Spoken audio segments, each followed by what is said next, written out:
সমষ্টিৰ বিজেপি নিৰ্বাচিত যিজন বিধায়ক সুৰেন ফুকন ইতিমধ্যে দেখা গৈছে সুৰেন ফুকনক আজি আদৰিবৰ বাবে ডিগবৈ মণ্ডলৰ অন্তৰ্গত আটাইকেইটা পঞ্চায়ত আটাকৈ যুৱ মৰ্চা এনেদৰে আজি ইয়াত এই বিশাল কাৰ্যসূচী আয়োজন কৰা হৈছে খুব সুন্দৰভাৱে দেখা গৈছে নিউজ 18 এই দৃশ্য এনেদৰে এই বিজেপিৰ বিধায়কগৰাকীক আজি তেওঁলোকে আনুষ্ঠানিকভাৱে সম্বৰ্ধনা জ্ঞাপন কৰিব সমগ্ৰ দৃশ্য আমি দেখুৱাবলৈ প্ৰয়াস কৰিছোঁ।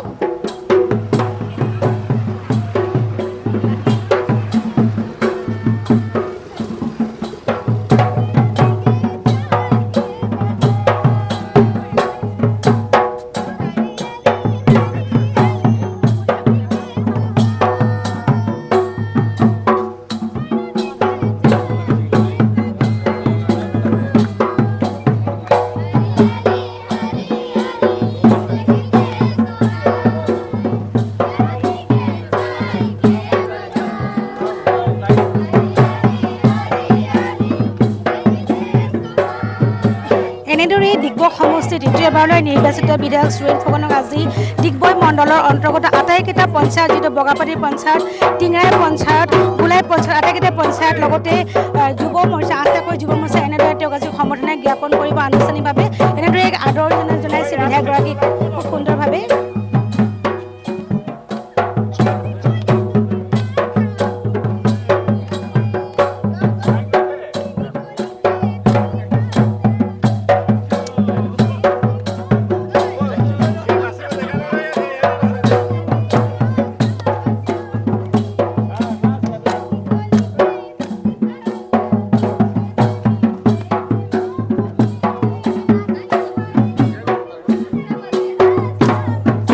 বিপুল ভোটৰ ব্যৱধানত তৃতীয়বাৰলৈ বিজয়ী হোৱা ডিগবৈ সমষ্টিৰ বিধায়ক সুৰেন ফুকনক যিহেতু আজি আনুষ্ঠানিকভাৱে ডিগবৈ মণ্ডলৰ অন্তৰ্গত আটাইকেইটা পঞ্চায়ত আৰু আঠটাকৈ মৰ্চাই আনুষ্ঠানিকভাৱে সম্বৰ্ধনা জ্ঞাপন কৰা আৰু ইতিমধ্যে আমি তেওঁৰ কাষত আহি উপস্থিত আছোঁ।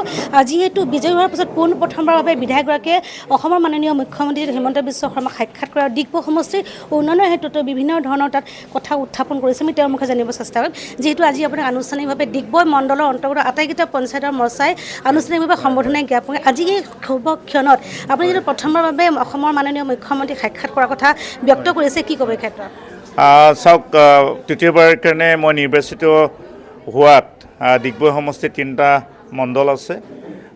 ডিগবৈ, বুঢ়ীদিহিং, টিংৰাই তিনিওগৰাকী সভাপতিক মই অশেষ ধন্যবাদ দিছোঁ, মৰ্চাক ধন্যবাদ দিছোঁ আৰু তৃতীয়বাৰৰ কাৰণে মোক প্ৰাৰ্থিত্ব দিয়াৰ কাৰণে মাননীয় মুখ্যমন্ত্ৰী ডক্টৰ হিমন্ত বিশ্ব শৰ্মা ডাঙৰীয়াক মই কোটি কোটি প্ৰণাম জনাইছোঁ আৰু আন্তৰিকতাৰে যোৱা 10টা বছৰ কাম কৰিলোঁ আৰু সেয়ে এইবাৰ আকৌ পুনৰ 41,000তকৈ অধিক ভোটৰ ব্যৱধানত জয়ী হ'লোঁ।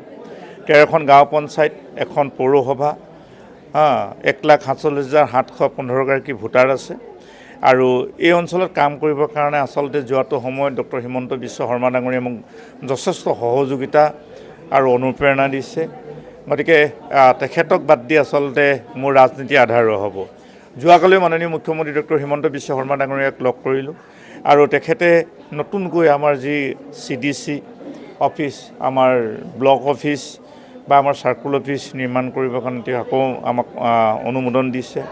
তাৰ উপৰিও বৰহাবজান যিখন পঞ্চায়ত আছে, যিহেতু সেই পঞ্চায়তৰ আমাৰ কাৰ্যালয়টি মাকৌ সমষ্টিৰ অন্তৰ্ভুক্ত হোৱাৰ কাৰণে তাৰ কাৰণে অনুদান আগবঢ়াইছে আৰু বিশেষকৈ 41 কোটি টকাৰে ডিগবৈ চহৰৰ বিশুদ্ধ খোৱা পানীৰ যিটো অভাৱ আছিলে সেইটো অভাৱ নাইকিয়া কৰিবৰ কাৰণে ইতিমধ্যে তেখেতক চেংচন দিলে আৰু সেই টকাটিয়ে ইতিমধ্যেই কামৰ শুভাৰম্ভ হৈছে আৰু ডিগবৈ প্ৰায় 30,000 লোকে বিশুদ্ধ খোৱা পানী খাবলৈ পাব আৰু ডিগবৈ আমাৰ যিটো পথ নিৰ্মাণ হৈ আছে এই পথটি অসমমালা তাতো কিছু আমি বিসংগতি দেখা পাইছিলোঁ, সেইখিনি তেওঁ ইনকুৱাৰী কৰি কিনে ইতিমধ্যে আকৌ নতুনকৈ নিৰ্মাণ কৰাৰ ব্যৱস্থা কৰাইছে।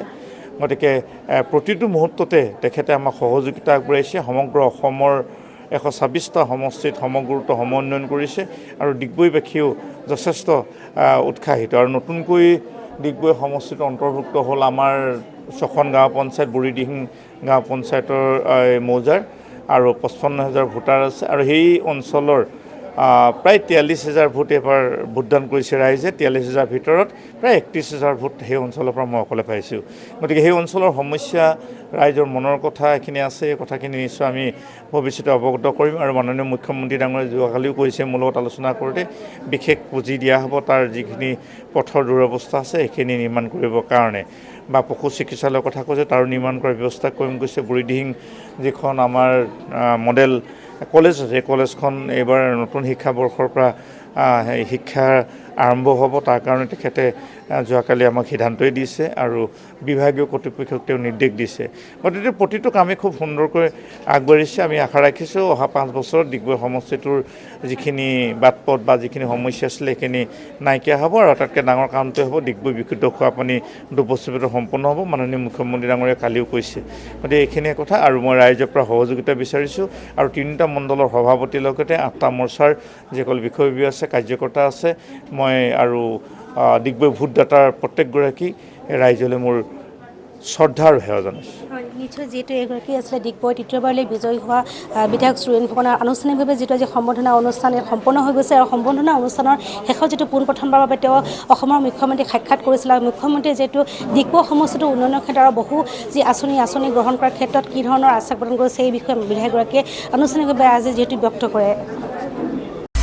আপুনি বিচৰা বাতৰি পাব কেৱল নিউজ 18 এপত। নিউজ 18 এপ ডাউনলোড কৰিবলৈ স্কেন কৰক এই QR কোড। গুগল প্লে ষ্টৰতো পাব এই নিউজ 18 এপ।